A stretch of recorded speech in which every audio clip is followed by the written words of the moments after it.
Olympic champion Kellie Harrington, how does that feel? I don't really know how it feels because it hasn't sunk in, but I'm just really happy and really relieved to have won the gold and that it's over. I know it's terrible, but I've been counting down the days. Having to make weight every morning and stuff, so it's I'm looking forward to getting up in the morning, not having to make weight, and being able to go over to the food hall and eat whatever I want, have muffins and whatever I want. Relief is something that sports people talk about all the time. We hear it. It's that you've waited so long for this. You know, you were the last boxer to go into the ring. You're the last person standing. There's so much waiting around, and you've been on the road for 6 weeks. You know, it's been tough. Yeah. Because, I mean, you train for this you're training for this all the time, day in, day out, and you're thinking all the time of your opponents, and then you get to competition. Well, then you get away and you have 6 weeks to go, and you're checking weight every day. You have to make weight every day, and then the competition starts, and you're not until you're paddy last in the ring, you know, and a lot of people are out already, and you still have the box, and people are winning gold medals and everything, and you still have the box. It's crazy, and you really feel lonely, you feel exhausted. So many different feelings you feel throughout those days, you know, and then when it's over, whether you win or you lose, it's just the relief. It's just like, thank God it's over. It's crazy because you train so hard for this, and you're like, oh, thank God that's over. Because it's an emotional roller coaster. You know, even when you're winning, it is an emotional roller coaster. Yeah. Yeah, I'd imagine it is. Bernard Dunne is with us as well. And what's it been like this week, building up to this, you know, Olympic finals? They don't come around very often for Ireland. What's it been like managing the whole situation for the team? Kelly thinks it's been an emotional roller coaster of a horse. She should live in mine and the coach's shoes for a day or two. It's been fantastic. It really has been. The training camp in Miyazaki was perfect. With a couple of countries there, it was world-class sparring. We had USA, Germany, France, the Dutch were there, the Australians come in, and it was top class. But it does, you know, when you're away from home. So we left home June 30th, and when you're away for that long, you need to keep stimulating the guys and keep them occupied and distracting them from boxing, and whether that's, you know, playing quizzes in the hotel, and Kelly likes to be creative with her answers in the quizzes, you know, as she does do. But you know, it's creating an atmosphere around the group. It's creating an environment where, if you do feel lonely, you know, there's somebody there to, you know, you pop into the room next door. You pop into, you know, down to the coaches. You pop into myself. You have those conversations, and everybody can talk to everybody. Biggest challenge for Kelly, I think, was actually that 10-day wait after really. Once we got into the village and you realise, okay, I'm not boxing until this date. You know, okay, so keeping you occupied, keeping you distracted from just overthinking about boxing. But she's been brilliant at it.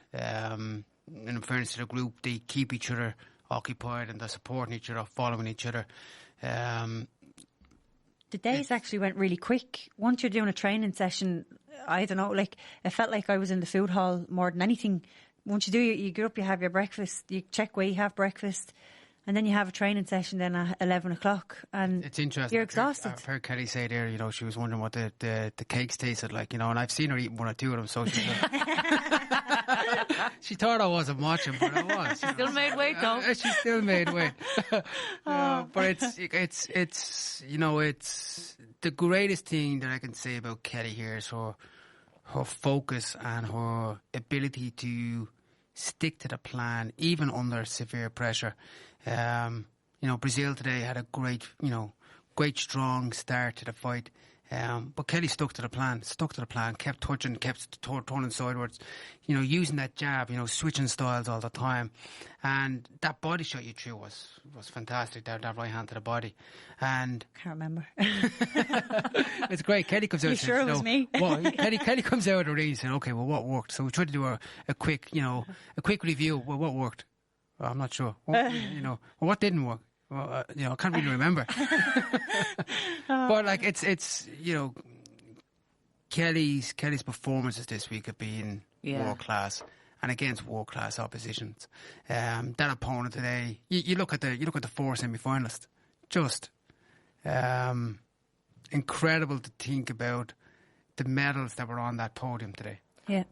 The one thing that strikes me is that, Kellie, and I know you say that you're not sure about how good you were or not, but you lose the first round and you still win the fight on a unanimous decision. Like I was saying to people, genuinely, and I'm not just saying this because you're in front of me, but I think this is one of the greatest performances by an Irish athlete we've ever seen. I really mean that. You know, what you did today, I don't know how much you feel of just how difficult it was, but like that was a performance for the ages.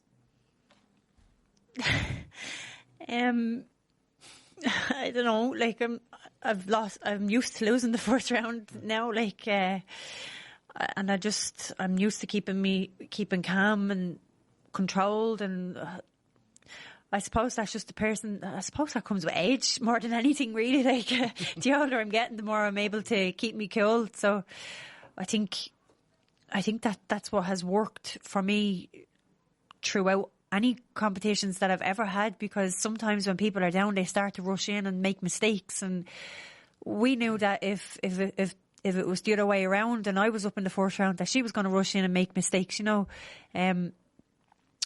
She kind of did rush in the second round, even though she had won it, you know, but it was the flip of a coin after the first round. Like, it wasn't like I lost it. I don't actually know. Did I lose it 3-2?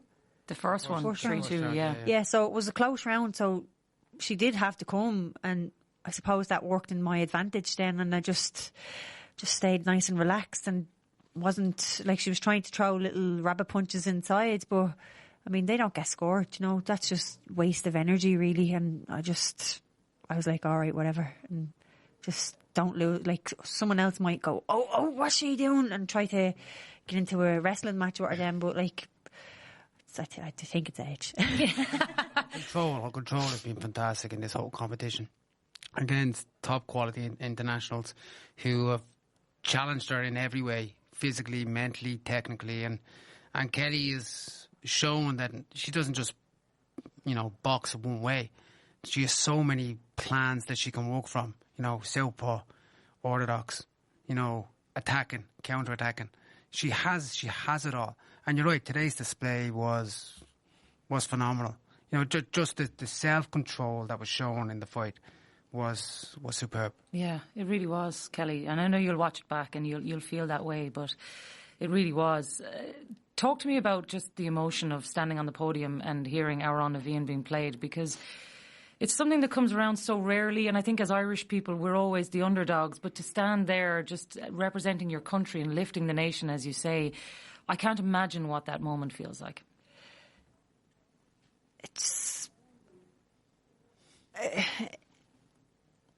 There is no words for it, really. It's just emotional, like you're watching your flag, your country's flag being risen up while your national anthem is playing. And there's also 3 other flags beside your flag, but yours is the main one, yours is the highest one. And you know, you've just put your country on the map. Like, you've just won a gold medal for your country.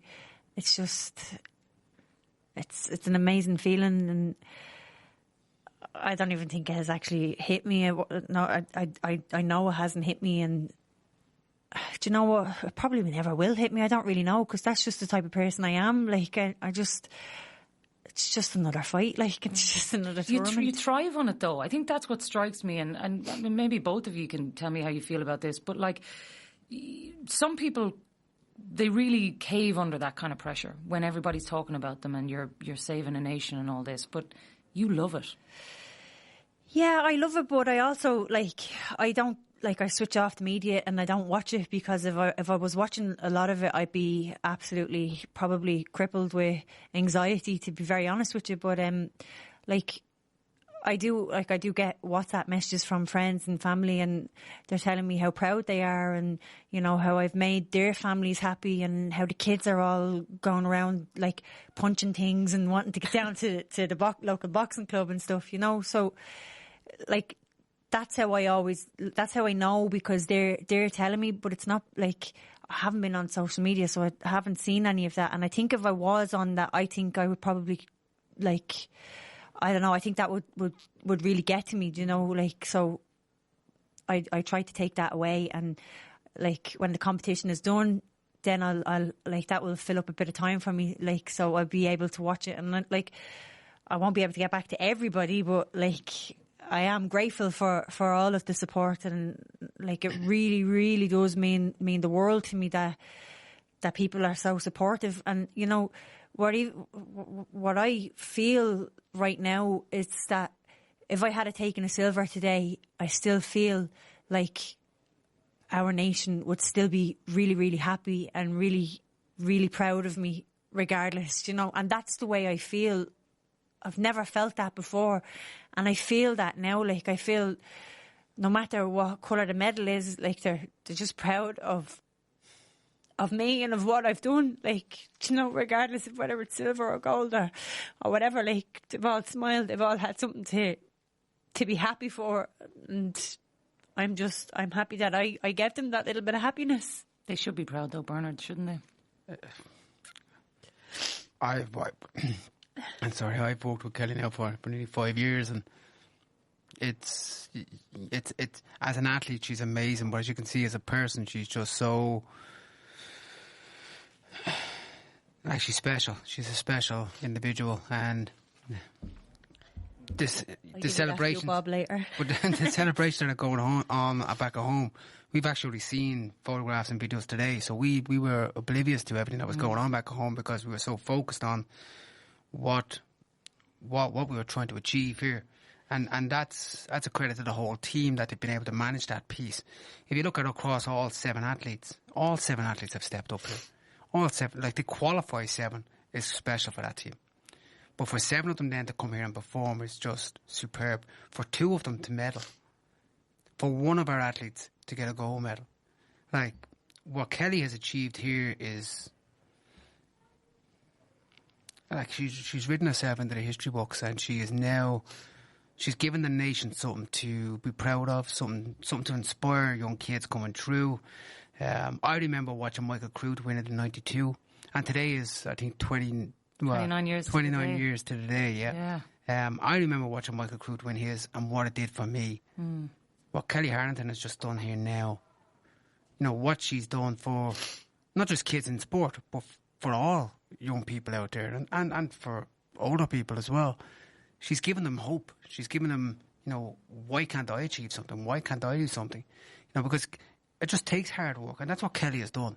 Kellie is one of the hardest worker within the system. You know, she can be an awful pain at times as well. And, you know, she can come into my office and we can have conversations, but we all want the same thing. Yeah. You know, and that's what this team works towards. Not just the athletes, but the support team, the coaches, you know, the people at home. Everybody has a common goal, and that's to help these athletes perform at the highest level.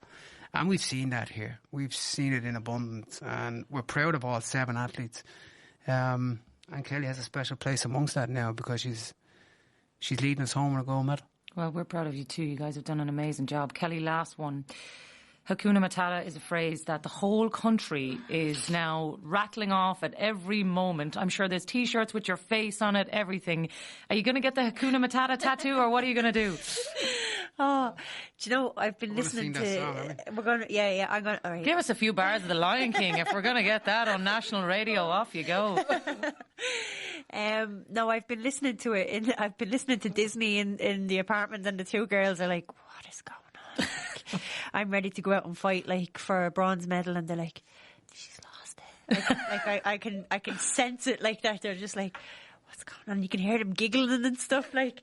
But I'd be listening to the Lion King, the Mighty King, and great tune, Hakuna Matata, and they're just like Hakuna Matata, like it means no worries for the rest of your days, and that's it. Like no worries whether you win, no worries whether you lose. Just perform and be happy once you've given everything. Then Hakuna Matata. Yeah, it's a wonderful phrase. It really is. Kellie, congratulations. The whole country is incredibly proud of you. I know it's emotional right now, but I hope you'll get to enjoy it. Thanks for coming in, and congratulations. And Bernard, to you too, to the whole team. You guys have just done an amazing job. You've made the country so proud. Thank you. Thanks very much.